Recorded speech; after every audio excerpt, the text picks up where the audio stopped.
জুবিন গাৰ্গে এতিয়া শান্তি বিচাৰিছে ৰজা জুবিন গাৰ্গক শান্তিৰে থাকিবলৈ দিয়ক শান্তি দিয়া মুক্তি দিয়া সোণৰ অসম ৰচিব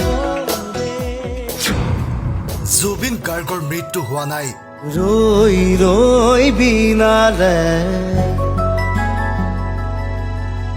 ৰৈ ৰৈ বিনালে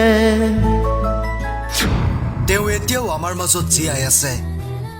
অসমৰ হিয়াৰ আমঠু জুবিন গাৰ্গক অনৰ্থক বিতৰ্কৰ মাজলৈ টানি নানিবলৈ সকলোকে আহ্বান জনাইছে জনপ্ৰিয় কণ্ঠশিল্পী দীপলিনা ডেকাই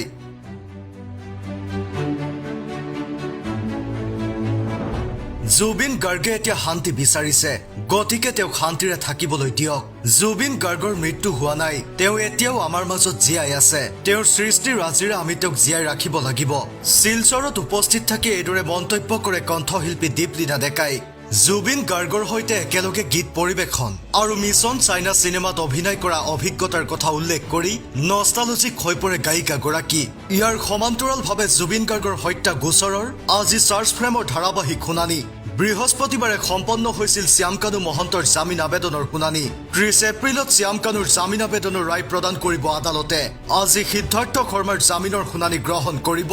ন্যায়ালয়ে এতিয়া প্ৰতিগৰাকী জুবিন অনুৰাগী প্ৰতিগৰাকী অসমীয়াই মাথো অপেক্ষা কৰি আছে অসমৰ ৰজাই কেতিয়া ন্যায় পাব ৰজাৰ ন্যায়ৰ বাবে আপুনিও লিখক